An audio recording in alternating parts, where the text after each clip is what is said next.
Bonjour à tous. Je vais vous demander de vous asseoir pour cette première plénière sur la jeunesse africaine au cœur de la croissance et du partenariat avec l'Afrique.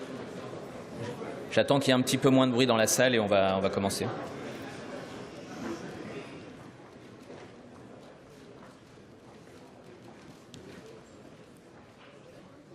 Merci beaucoup. Merci, bonjour à tous et merci d'être là aussi nombreux, encore plus nombreux que la dernière fois, pour parler des économies africaines et du partenariat. J'insiste sur ce mot parce que je pense que le terme de partenariat est important pour la plupart des entrepreneurs africains qui sont ici. Et donc pour parler de partenariat entre les entrepreneurs français et les entrepreneurs africains de toutes les zones, de la zone francophone comme de la zone anglophone. Ça a été dit un peu plus tôt ce matin dans les premiers discours. Les entrepreneurs africains ne veulent plus être les passagers de la croissance de leur continent. Et je pense, on en aura des exemples aujourd'hui, que l'époque où les Français voulaient aller seuls sur ces territoires est sans doute largement révolue. Je suis Frédéric Maury, je suis donc rédacteur en chef économie au groupe Jeune Afrique. Je m'occupe de l'ensemble des publications économiques. Et nous allons avoir le plaisir, avec les différents intervenants qui sont ici, de rentrer immédiatement dans le sujet qui est l'un des sujets les plus importants et qui a été évoqué dans chacune des présentations ce matin, qui est le sujet de la jeunesse africaine. Je vous rappelle que vous pouvez poser des questions via un logiciel, ça a été indiqué tout à l'heure, le logiciel Wizambly. Ça vous permet de poser des questions qui seront ensuite répercutées un petit peu plus tard dans la session. Et vous pouvez aussi tweeter, je ne sais pas si ça a été précisé, mais vous pouvez tweeter avec le hashtag FFA15. Nous avons parmi nous aujourd'hui Chris Kirubi. Chris Kirubi qui nous vient du Kenya. C'est une figure importante du monde des affaires. Il est investisseur, notamment via les sociétés International House et Centum Invest, qui sont deux fonds d'investissement. Et on me dit qu'il est particulièrement francophile. Peut-être francophone, je ne sais pas, mais en tout cas francophile, c'est certain. Monsieur Karim El Ainaoui, qui a travaillé à la Banque mondiale, à la Banque centrale du Maroc, et qui aujourd'hui dirige un think tank, le OCP Policy Center, et qui promeut le débat public et l'analyse des questions économiques, sociales et géopolitiques autour du futur du Maroc, évidemment, mais aussi de l'Afrique et des pays émergents. Il est également conseiller du PDG de l'OCP. Nous avons aussi parmi nous Omar Cissé, qui est donc le promoteur de 2SI, une société de logiciels au Sénégal. Il a ensuite lancé un incubateur à Dakar et il est actuellement en train de créer un fonds d'investissement qui s'appelle Teranga Capital et qui accompagnera les PME sénégalaises avec des prises de participation minoritaires. Nous avons aussi parmi nous Jérémy Doutet. Donc Jérémy Doutet, c'est le directeur général de Jumia au Nigeria. Jumia, c'est un site de commerce en ligne type Amazon, qui a été lancé il y a 3 ans au Nigeria et dans de nombreux pays africains. Et il a été auparavant, avant d'être au Nigeria, au Maroc et en Égypte. Nous avons aussi Franck Aswani, qui est kényan et qui est le vice-président de l'African Leadership Academy, une organisation panafricaine basée à Johannesburg, qui est une association qui accompagne des étudiants africains afin qu'ils poursuivent leurs études dans les meilleures universités et ensuite qu'ils reviennent sur le continent. Et enfin, nous avons Marc Renard, le directeur exécutif d'Orange en charge des opérations en Afrique, au Moyen-Orient et en Asie, et qui travaille sur le continent depuis une décennie à peu près, avec les différentes filiales d'Orange en Afrique. Pour commencer le débat, je vais juste cadrer un tout petit peu en vous donnant quelques chiffres sur cette jeunesse africaine dont on va parler maintenant. Le premier constat qui a été fait tout à l'heure, c'est que l'Afrique, c'est un continent jeune. La moitié des Africains ont moins de 25 ans. En 2050, d'après les chiffres de l'UNICEF, 40% des enfants à travers le monde seront africains. Et le nombre de jeunes de moins de 18 ans en 2050 atteindra 1 milliard d'habitants en Afrique. Cela vous donne une bonne idée du boom démographique incroyable que connaît l'Afrique. Et en même temps, ce sera sans doute abordé, il ne faudrait pas n'y voir qu'une opportunité. C'est aussi un immense défi et quelque part aussi un immense risque, puisque aujourd'hui, malheureusement, un quart seulement des jeunes Africains, selon la Banque africaine de développement, un quart des jeunes Africains trouvent un travail dans le secteur formel avant l'âge de 30 ans et seulement 10% des femmes. Et quand on sait que 250 millions d'Africains arriveront sur le monde du travail dans les 40 prochaines années, on imagine la quantité d'emplois qu'il faut créer et l'importance de développer l'entrepreneuriat sur le continent pour éviter évidemment que ce boom démographique se transforme en crise sociale, en crise politique. On va commencer tout de suite par Karim El Ainaoui. Donc Karim El Ainaoui, vous dirigez un think tank au Maroc qui s'intéresse aux grands enjeux économiques dans les pays émergents, en Afrique notamment. Est-ce que vous pouvez nous parler un petit peu justement de ce boom démographique et des enjeux qu'il peut représenter, notamment en termes de financement ou de formation? Merci. Bonjour à tous. Je voulais d'abord partager avec vous quelques données sur le Maroc, puis ensuite partager avec vous notre perception vue du Maroc et vue de l'écosystème du groupe OCP, qui est un écosystème assez large, et pourquoi nous essayons de créer ces écosystèmes et pourquoi notre leadership y met beaucoup d'énergie. D'abord, je voudrais vous donner quelques chiffres sur le défi de l'emploi au Maroc, qui est très similaire à celui de l'ensemble du continent. Le Maroc, c'est 300 000 à peu près personnes qui pourraient arriver potentiellement sur le marché du travail. C'est en réalité 200 000 personnes qui arrivent. Un point de croissance au Maroc, ça crée à peu près 25 000 emplois. Vous pouvez faire le calcul. Il faut, pour éliminer le chômage sur une dizaine d'années, croître à 7%. Et le Maroc croît en moyenne en tendance à 4,5%. Gagner 2 points de points de croissance en permanence, c'est un défi immense pour un pays comme le Maroc, qui par ailleurs est déjà dans une transition démographique et peut avoir le bénéfice d'une population très jeune pour les 10 prochaines années. Donc il y a une question d'urgence et il y a une question de taille du défi qui est énorme. Alors quand vous regardez l'ensemble du continent africain, et le titre de cette session est tout à fait clair, et en même temps c'est une tautologie, c'est-à-dire la croissance et les jeunes. La croissance, c'est les jeunes, puisque la structure démographique du continent fait que c'est ces individus-là que vous devez intégrer dans les sociétés et sur le marché du travail. Et très vite, vous arrivez à une conclusion qui obsède, je pense, en tout cas c'est ce qu'on voit du point de vue du think tank, qu'on voit du point de vue du groupe, c'est celle de l'accélération de la croissance en Afrique. Et face à ce défi dont je vous parlais pour le Maroc, qui est encore plus important pour de nombreux pays du continent. Et très clairement, on perçoit 3 grandes dimensions, et au centre de ça, il y a la notion de big push. C'est un peu les cycles de la pensée. Le professeur Zinzou est là, il pourrait nous en parler, cette question du big push. Et le big push, on le voit dans 3 dimensions très importantes. D'abord pour le financement de l'investissement en Afrique, et notamment sur les infrastructures. Donc ça coûte cher. Et il faut des nouveaux instruments, et on ne peut pas le faire seul, et personne ne pourra le faire seul. La deuxième chose, c'est le big push en matière de formation et de qualification et de skills qui soient des skills pour ce siècle. C'est-à-dire que cette question de l'accélération du développement en Afrique, elle arrive dans le bain dont nous a parlé le ministre Macron tout à l'heure. C'est-à-dire on est dans l'économie numérique, etc. Donc les conditions, l'environnement, les conditions initiales ne sont plus les mêmes. Et donc cette dimension de big push en formation est essentielle, et toutes les initiatives de la Fondation France-Afrique, etc., sur le leadership sont tout à fait les bienvenues.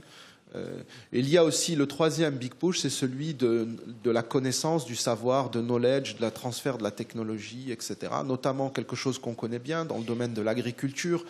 Il est probable que l'allocation des meilleurs cerveaux, du temps des meilleurs cerveaux dans les économies avancées, y compris en France, sur les problématiques du défi, prenons l'exemple du secteur agricole, n'est pas tout à fait optimale, et qu'il y a beaucoup de technologies disponibles qui pourraient être transformées de manière beaucoup plus efficiente pour permettre cette accélération du développement en Afrique.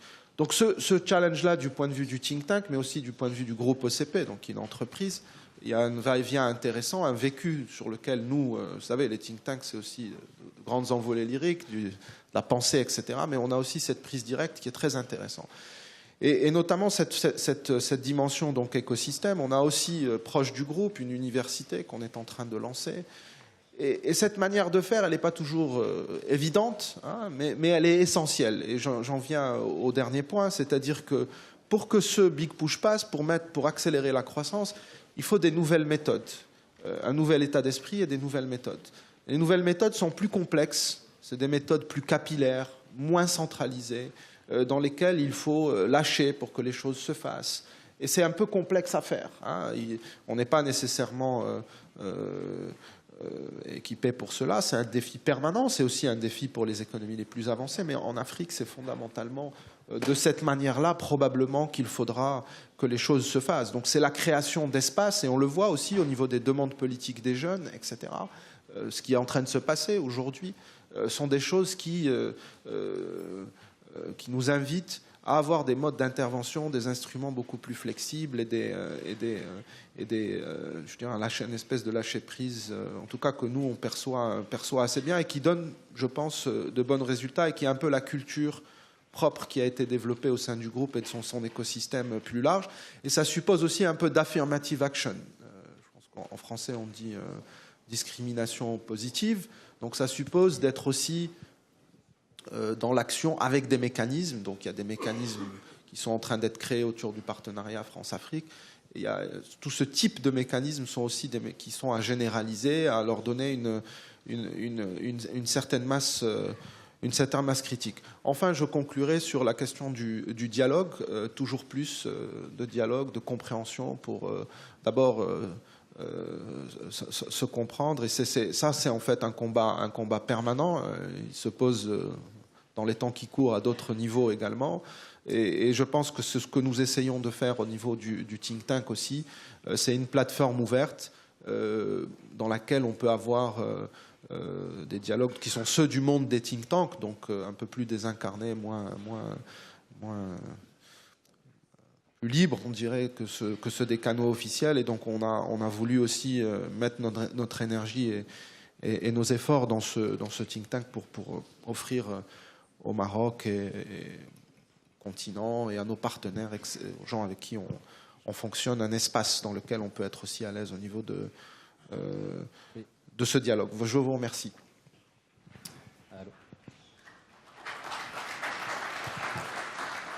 Ça ne fonctionne pas. Ça fonctionne, si.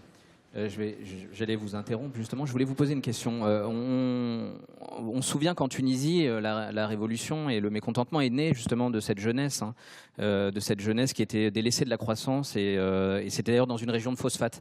Et l'OCP fait des phosphates au Maroc. Donc on est dans un cas où on a finalement des groupes économiques très puissants, que ce soit en Tunisie ou au Maroc, et une jeunesse autour dans ces régions-là qui sont sans doute un peu délaissées de cette croissance-là. Est-ce que vous avez l'impression que ça a changé ? Et qu'est-ce qui est mis, par exemple, en œuvre de manière pratique par l'OCP au Maroc pour contenter et pour donner un peu de cette croissance à cette jeunesse ?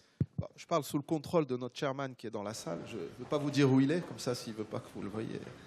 On le voit, il est juste là. Mais écoutez, il ne faut pas mécontenter les gens. Enfin, il y a des principes de bon sens qu'on tente à oublier. Vous avez des jeunes, effectivement, il faut les écouter, essayer de leur répondre à leurs besoins. Donc, il est clair que on a eu notre dose en 2011 aussi de mécontentement au Maroc. Ça a été géré, donc vous en connaissez les évolutions, mais il faut pas. C'est une question permanente et qui est là, qui est récurrente. Et elle est aussi en partie. Elle a une dimension. Je vous rappelais le défi pour le Maroc, de créer le vrai taux de chômage. Si on intégrait tous ceux qui sont découragés, qui sont en dehors de la force de travail, il est probablement proche de 25 plutôt que des 14 annoncés dans le monde urbain. Donc, et ça, il faut y répondre. Alors la réponse, c'est celle que j'ai donnée, c'est-à-dire pour le groupe. J'aime pas beaucoup le mot de puissant, parce que la puissance, d'abord, c'est relative et c'est quelque chose de chargé et de connoté, mais c'est plus des approches multiples par écosystème. Si vous voulez, le think tank peut faire partie et peut être compris aussi comme une réponse pour créer un dialogue, pour renforcer les capacités. On fait des choses en matière de gestion et d'analyse économique. Il y a aussi le projet d'université. Il y a tout un tas d'initiatives qui sont prises par le groupe au travers de sa fondation, au travers de la manière dont on s'insère dans les territoires, etc.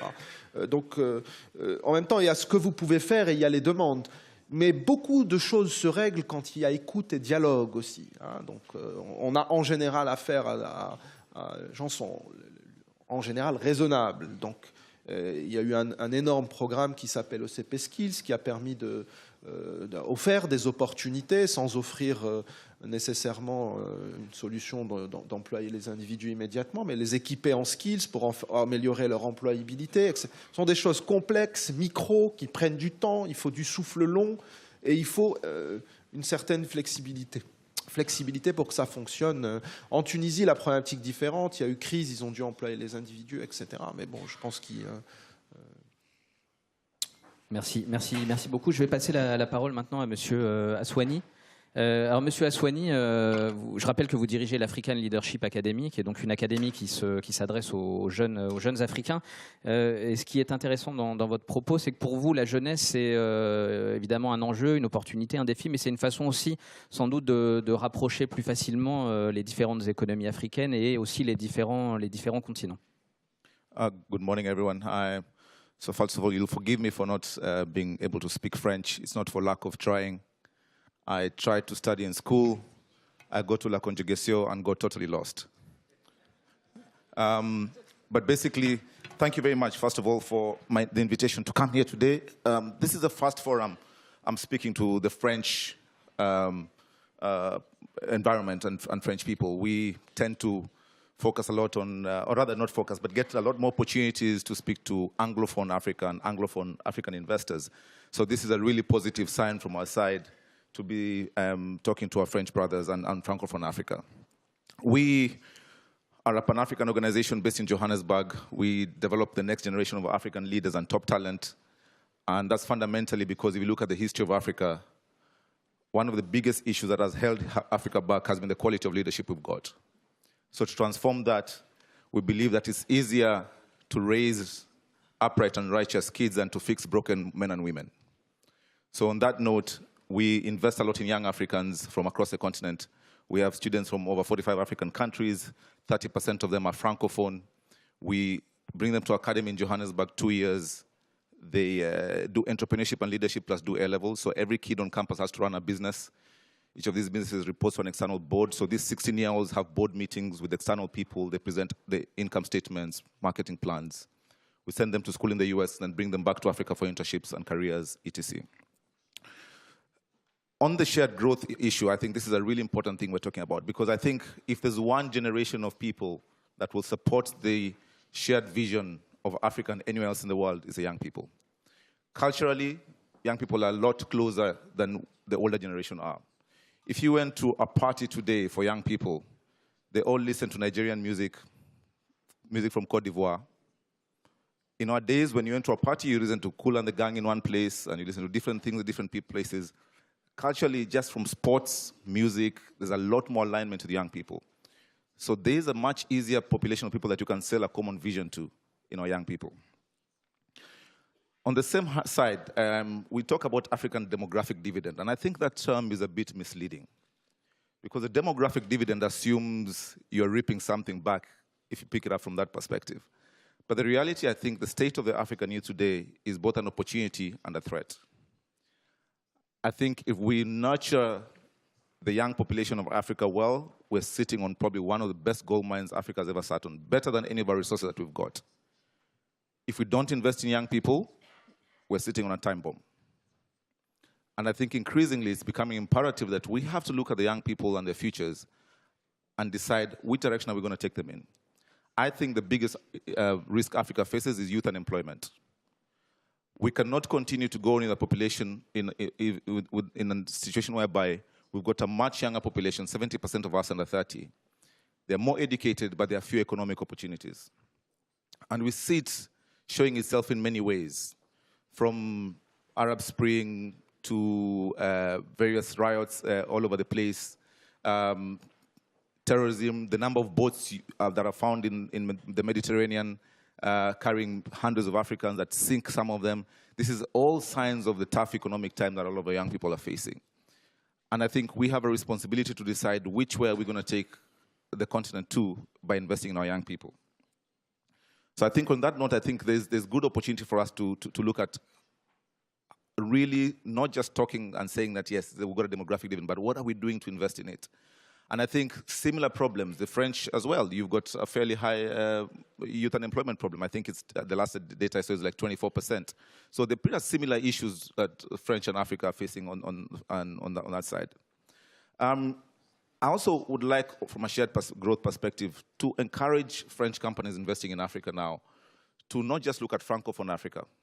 Anglophone Africa would also highly welcome French investments and French participation. I see a lot more Francophone kids learning English now. We find that a lot of the kids we admit at the academy are already speaking fluent English from Francophone countries. So there's huge opportunities for the French investment world to also look at Francophone Africa as part of the opportunities and areas of growth that I think are very open to investment. And don't be limited by the language factor. We see there's increasingly diversity from that perspective. We run a massive internship program at the Academy in over 28 African countries with over 500 companies across Africa. And we find increasingly a lot of our Francophone kids want to go and intern in Anglophone Africa. So we've got Senegalese kids wanting to go and intern in Kenya. And that is what I like about young people. They don't see themselves as being from a particular country. Africa is their home.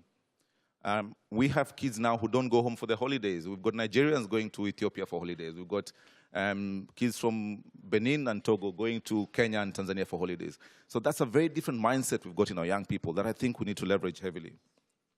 Another thing I just want to talk about is, I think as a French government and a French organizations, you've got a huge role to play in this shared growth path on the governance and ethics standards that you uphold Africans to. A lot of the resources that make Africa struggle are lost through corruption practices, and in corruption there's a taker and there's a giver.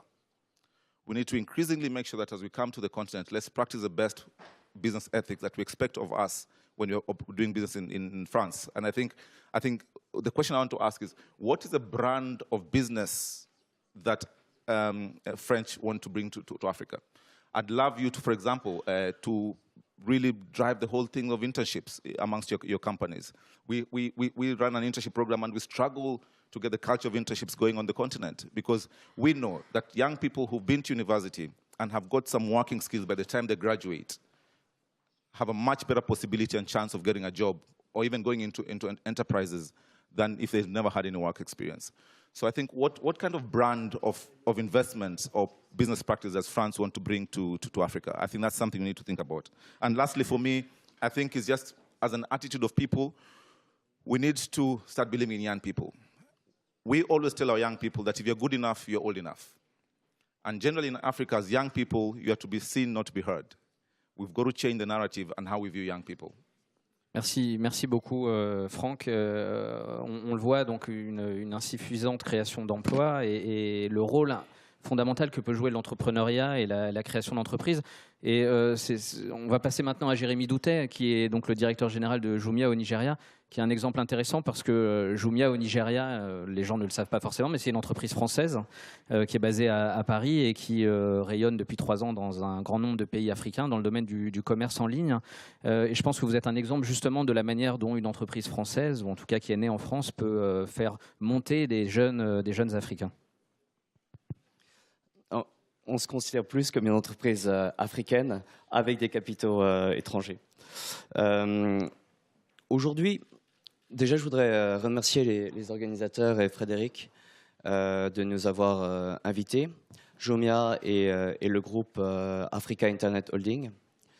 Parce qu'il y a 2 ans et demi, lorsqu'on a démarré cette aventure au Maroc et au Nigeria de manière simultanée, et qu'on faisait face à beaucoup de scepticisme quant à la qualité et la validité de notre projet. On n'aurait jamais imaginé qu'un jour, on aurait l'opportunité de partager nos perspectives et notre vécu avec une telle assemblée. Et je trouve que c'est un tribut d'une très grande qualité et d'une très grande importance à la qualité et à la quantité de travail que l'équipe de Jumia a mené au cours des 2 années et demie dernières. Et pour relier mon propos aux interventions précédentes, aujourd'hui, Jumia, on emploie aujourd'hui plus de 4000 personnes en Afrique essentiellement, après 2 ans et demi. 99% de ces personnes sont africaines. On a environ 40% de femmes dans nos effectifs. Et la moyenne d'âge est à peu près de 28 ans. Et en 2 ans et demi, cette équipe a réussi à construire le leader du e-commerce en Afrique, et au Nigeria en particulier, dont j'ai la responsabilité. Comment? Parce que je pense qu'au centre de notre philosophie, on a une croyance profonde dans les vertus et le potentiel de l'entrepreneuriat. Nous essayons de construire une culture de bâtisseurs, d'entrepreneurs, et de l'inculquer à la fois aux étrangers, y compris les Français que nous arrivons à attirer en Afrique, mais aussi à nos équipes africaines. Nous ne voyons pas la complexité comme un obstacle. En réalité, on voit comme un avantage parce qu'on voit que dans le monde autour de nous, de nombreuses entreprises et de nombreuses personnes voient cette complexité comme un obstacle. Donc nous, on voit ça comme un avantage, comme une barrière à l'entrée, et donc comme un avantage compétitif. En particulier parce que la complexité aujourd'hui, je pense, en Afrique, et en particulier au Nigeria, est surévaluée. Et nous pensons que les opportunités existent dans l'espace laissé vacant entre la perception et la réalité. Et pour mon pays et pour mon entreprise aujourd'hui, cet écart et cet espace laissé vacant est très large. Je pense qu'aujourd'hui, même au sein de mes amis et de ma famille, quand on parle du Nigeria, les évocations spontanées sont Boko Haram, Ebola, le pétrole. Et de nombreuses personnes sont surprises quand je leur dis qu'en fait, c'est aussi 170 millions de personnes. Je pense un des pays les plus dynamiques que je connaisse, avec une culture entrepreneuriale incroyable, 6% de croissance du PIB, et surtout un fait souvent méconnu, une population connectée à Internet plus large et plus engagée que la population française ou du Royaume-Uni.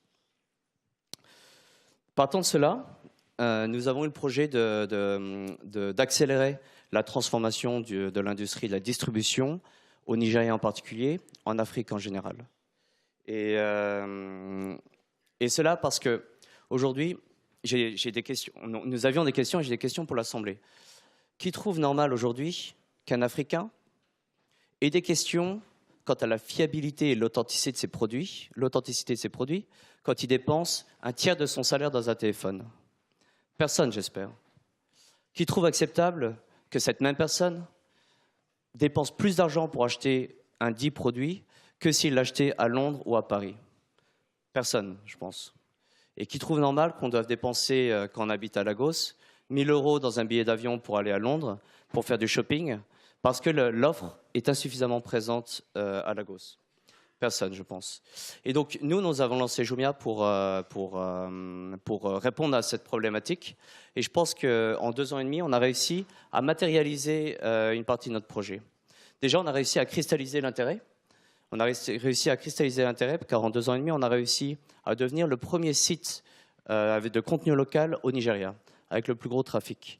On est classé devant nous, il y a juste Google, Facebook, YouTube et Yahoo, je crois. De plus, on a réussi à matérialiser l'intérêt et à transformer en achat, en action d'achat. Aujourd'hui, on a eu une promotion le 28 novembre 2014 et on a vendu plus de produits durant cette journée que durant l'intégralité de l'année 2012. Excusez-moi. Quelle est la moyenne d'âge des gens à Jumia Nigeria, par exemple, des employés?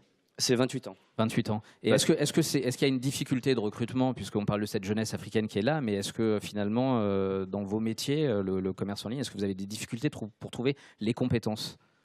Je vous remercie de votre question, parce que c'était exactement, je pense, la conclusion du propos. Je pense qu'aujourd'hui, la principale barrière qui s'érige entre notre position actuelle et le rêve qu'on nourrit quant à notre projet, quant à l'Afrique, c'est la qualité et la densité de talent qu'on puisse trouver. Car aujourd'hui, on a 4000 à peu près employés essentiellement africains, mais on a besoin de beaucoup plus pour nourrir cette croissance. Et aujourd'hui, le talent au Nigeria, particulièrement, qui est mon marché, existe, mais il est très très cher.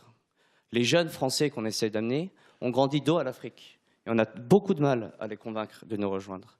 Donc aujourd'hui, le discours qu'on a avec eux, c'est de dire qu'ils peuvent choisir de prendre un travail chez Facebook ils vont avoir des chaises confortables, des sushis au déjeuner, mais ils vont aller dans une entreprise qui recrute des généraux pour leur offrir des boulots de lieutenant ou de sergent. Et nous, notre proposition de valeur, c'est que oui, aujourd'hui, on a peu d'argent, on offre des chaises en plastique, on mange du riz à midi à notre bureau, et par contre, on essaye de recruter des sergents et des lieutenants, et directement, compte tenu de l'étendue et de l'emploi des opportunités, on leur offre des postes de généraux. Et on travaille dur pour essayer d'attirer, de convaincre ces jeunes, qu'ils soient africains ou pas, de nous rejoindre un par un. Merci beaucoup de nous avoir livré cette expérience. Je vais passer la... qui est une expérience d'autant plus intéressante que même si vous vous dites une entreprise, comment vous avez dit, africaine à capitaux étrangers, le siège social, me semble-t-il, est basé à Paris. Mais oui. c'est vrai que je comprends tout à fait votre philosophie, mais c'est peut-être ça aussi la nouvelle entreprise française en Afrique, celle qui est capable d'être africaine, même si elle a son siège à Paris. Je vais passer la parole à Omar Cissé, puisque vous avez été témoin directement, vous avez créé un incubateur au Sénégal, donc vous avez été témoin directement de cette volonté d'entreprendre d'un certain nombre de jeunes Africains, mais vous avez été témoin aussi de la difficulté d'entreprendre, notamment la difficulté d'accéder au financement, évidemment, ou la difficulté d'être accompagné dans la création d'entreprises. Est-ce que vous pouvez nous livrer votre témoignage? Merci beaucoup Frédéric. Bonjour tout le monde. Comme vous l'avez si bien dit, effectivement, je vais peut-être revisiter un peu mon expérience pour partager certaines leçons que j'ai apprises tout au long de mon parcours. J'ai eu à créer la première entreprise que j'ai dirigée jusqu'en 2010 depuis l'école. J'ai fait l'école supérieure Polytechnique de Dakar. Je suis un produit entièrement local, donc toutes mes formations ont été faites au Sénégal. Et avant de sortir de l'école, on se rendait compte du potentiel qu'un ingénieur informaticien en 2001 pouvait avoir en Afrique. Je veux dire, tellement de choses à faire, si peu de compétences qui offraient des solutions et juste des mastodontes qui travaillaient avec les grands groupes. Nous avons choisi de travailler sur une niche qui était l'ingénierie logicielle en son temps où tout le monde faisait du tout, en tout cas tous nos concurrents. Nous nous sommes spécialisés dans ce domaine et plus précisément sur les solutions de l'État. Pour dire que c'était parmi toutes les niches, il fallait en choisir une et nous nous sommes concentrés sur cette niche. Aujourd'hui, nous sommes devenus un des premiers acteurs en ingénierie logicielle en Afrique de l'Ouest avec des partenaires comme Orange. Avec qui nous travaillons aujourd'hui sur tout ce qui est solutions mobiles. Nous développons des solutions pour les banques, les assurances. Pour dire qu'une des leçons que nous avons apprises à ce niveau, c'est que il y a beaucoup d'opportunités, mais très peu malheureusement d'offres, surtout d'offres qui venant du local et qui s'adressent un peu à nos vraies réalités. Mais aussi que l'implication de grands groupes comme ceux que vous avez aujourd'hui au Sénégal, on parle de Orange, on parle de Total, on parle de la Société Générale, est assez déterminante pour que nos entreprises locales puissent émerger. Et je pense que cette relation nous a permis en tout cas de bien prospérer et de faire en sorte que nous puissions continuer à exister. Nous avons par la suite appris que nous nous sommes confrontés aux vraies réalités du marché. Une des réalités, c'est que quand on atteint un certain niveau de croissance, on a forcément besoin d'être accompagné par des partenaires financiers. À ce niveau, nous avons en Afrique, plus particulièrement au Sénégal, que je connais bien, une offre extrêmement insuffisante. Insuffisante d'abord globalement, parce que les banques prennent peu de risques. J'essaie de ne pas trop les juger parce que j'ai l'impression qu'elles sont plus façonnées pour travailler avec certains types d'entreprises par des PME et peut-être qu'elles ont plus d'efforts à faire, mais je pense que dans la réflexion globale que nous devons mener, nous devons plus mettre l'accent sur l'innovation dans les outils de financement et d'accompagnement des entreprises au lieu d'essayer de tordre le modèle des banques. En tout cas, moi, c'est ma forte conviction et nous devrions travailler à cela. De 2001 à 2010, je n'ai jamais touché à un franc d'une banque. La première fois que j'y ai touché, j'ai eu à un moment donné un retard de paiement de 2 mois. J'ai vu des frais de huissier qui étaient positionnés.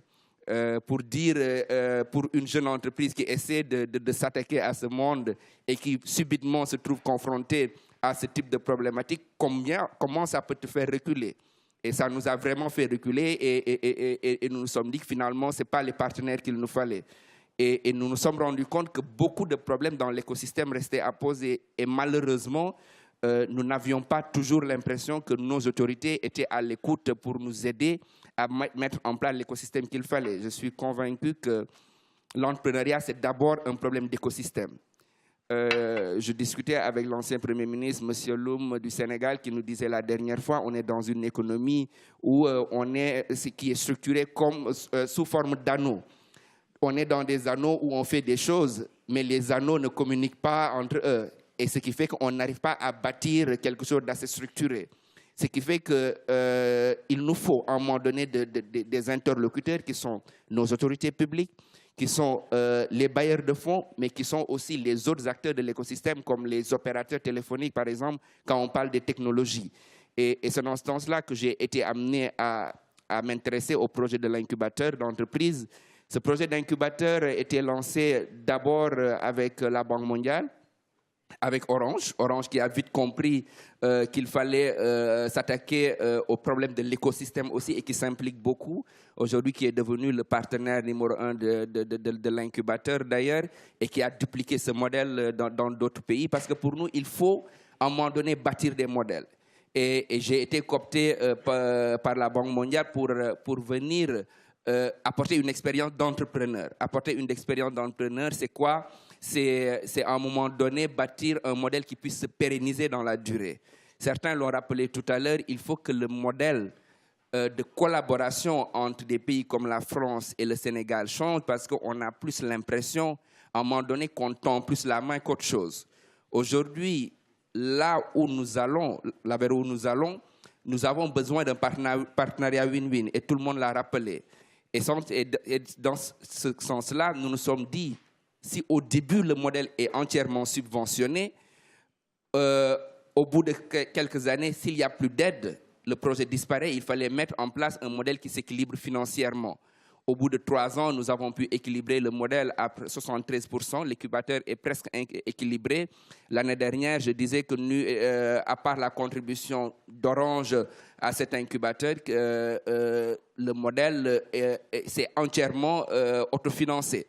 Parce que nous avons mis en place un modèle basé sur les royalties où les entreprises qui connaissent une croissance, en retour, rémunèrent l'incubateur et donc l'incubateur leur fournit plus d'accompagnement. C'est ce modèle que nous avons pu bâtir.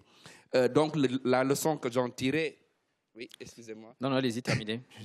Donc la leçon que j'en tirais, en plus, c'est cette notion très importante de partenariat public-privé qu'il faut que nous bâtissions. Quand on dit que nous voulons apporter des solutions, tout le monde a sa partition à jouer. C'est l'autorité publique, c'est les entrepreneurs, c'est les grandes entreprises. Et pour moi, c'est un modèle qui pourrait être réfléchi et être amélioré. Donc, merci beaucoup. Donc vous évoquez ce rôle... Vous évoquez cette relative absence d'écosystème et le rôle des différents parties prenantes. On va justement s'adresser à un de ces parties prenantes qui est Orange, avec Marc Renard, qui est donc le patron Afrique d'Orange, qui est un grand groupe de télécom et qui a tout son rôle à jouer là-dedans. Et je vais peut-être vous faire réagir à une remarque qui est revenue plusieurs fois dans les questions. Ce n'est pas vraiment une question, mais j'ai eu plusieurs fois une remarque qui était la suivante, qui était pourquoi mettre l'accent sur l'accès au numérique ou l'innovation alors qu'il faudrait mettre l'accent sur les services de base, l'eau, l'énergie. Donc une espèce d'opposition entre l'innovation, le numérique et ce qui est une réalité, le manque d'accès aux services de base. Est-ce que finalement on ne peut pas trouver dans le numérique et dans l'innovation des solutions à ces problèmes-là aussi ? Bien sûr, c'est une remarque très pertinente. Alors, sur la démographie, vous l'avez évoqué vous-même, M. Amaury. M. Amaury, l'Afrique a 40%, disiez-vous, de population qui a moins de 20 ans. Il faut voir que tous les pays sont pas, il n'y a pas une Afrique, tous les pays ne sont pas logés à la même enseigne. On a même des pays, en Afrique subsaharienne, certains pays, où c'est 50% de la population qui a moins de 15 ans. Et là, on change de paradigme, puisque aux problèmes communs à l'ensemble des pays africains, il y a une certaine urgence pour les gouvernances, pour les gouvernants. C'est très difficile, puisque parfois ça amène à prioriser le court terme sur le long terme, en matière de sécurité, en matière d'éducation, en matière d'emploi. Tous les gouvernants, sans exception, aujourd'hui nous demandent de les aider à développer l'emploi dans leur pays, qui devient un des éléments importants. C'est ce qui nous permettra, si on réussit, de faire qu'on passera de ce que certains appellent une bombe démographique à ce que nous, on pense plutôt être un dividende démographique, comme ça a été rappelé tout à l'heure. Alors, qu'est-ce qu'on peut faire et qu'est-ce que le numérique peut contribuer à faire? D'abord, moi, je suis frappé de voir à quelle vitesse les choses vont. Aujourd'hui, le smartphone est devenu une prolongation de notre main. Il y a dans cette salle plus de smartphones que d'audience, que de participants, hein, avec les tablettes, les multi-équipements, etc., etc. Il y a 20 ans, ça n'existait pas. La première communication numérique au monde s'est faite en France le 1er juillet 1991, et c'est ensuite que se sont développés les réseaux. Donc tout ça, c'est relativement récent. En même temps, j'entendais le représentant de Jumia tout à l'heure qui était en train déjà de ringardiser Facebook. Pour nous, Facebook, modèle d'entreprise qui fonctionne avec des modes un peu nouveaux, lui disait Facebook, il fonctionne à l'ancienne avec ses généraux et nous, on est déjà une étape d'après. Donc tout cela va très vite. Le cloud computing, le traitement des données, le big data, la transmission par les réseaux 3G, 4G demain matin, tout ça va très vite. Ça permet de développer, et ça a déjà commencé, de nouvelles activités. Ça permet de développer le e-commerce, on en a parlé tout à l'heure. Ça permet de développer le mobile payment, très popularisé dans beaucoup de pays.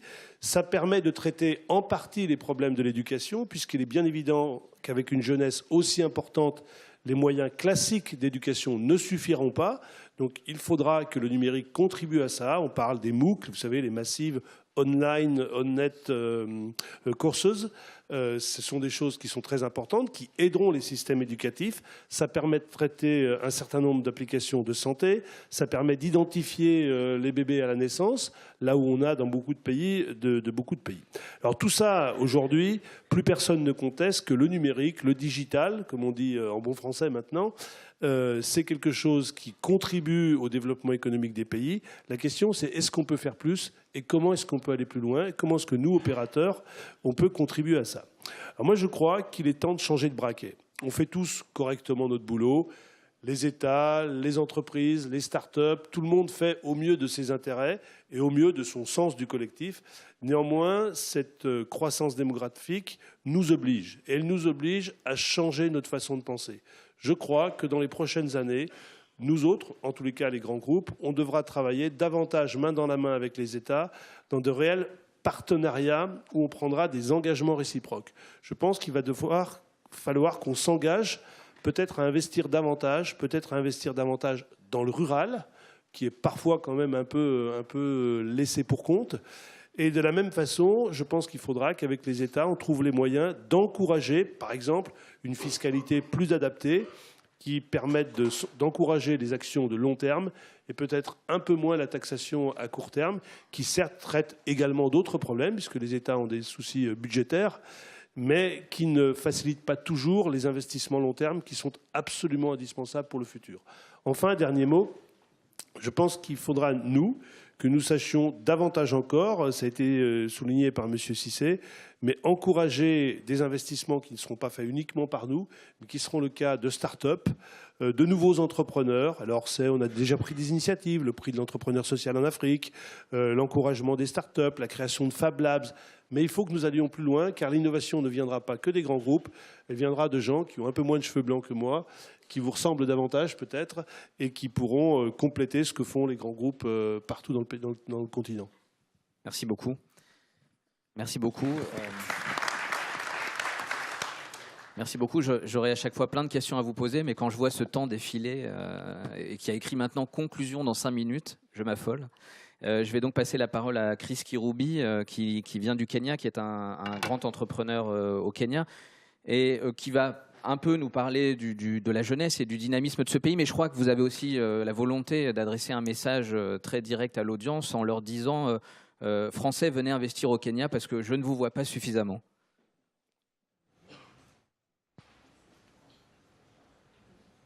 Well, thank you very much, moderator. Thank you, those who have organized this event. For me, I think it is horribly something is wrong to fly for 10 hours to come and speak for 5 minutes. It doesn't make sense. It doesn't make sense. The second thing is I see in this room full of older generation, and we are here discussing the youth. Where is the youth? The youth should be here, should participate, and be part of these good ideas. And thank you for the good ideas. But next time, I'm sure you have bigger halls where you can invite and have more people, because this is a subject of great interest to a lot of people. I am part of the youth. I told my president I am the ambassador for youth. Why did I say this? I say this because I saw the greater population we have in Kenya, more than 60%, is all the youth. And I wanted to be with the majority. My business very much depends on the youth. I have made a product from France called Big Pen for donkey years. And my only buyers and the users are the youth. So the youth is not, and to be young is not a calamity. The youth are the future of Africa. And if we want to leave Africa a progressive continent, we better prepare the youth. We better invest a lot in youth education. We better invest in access to credit for the youth. We better invest in mentoring, because it's only by mentoring the youth they can learn from the experienced people. We all talk about youth like it's a textbook theory to discuss. The youth are a reality. The youth can be positive to the future of this continent of ours.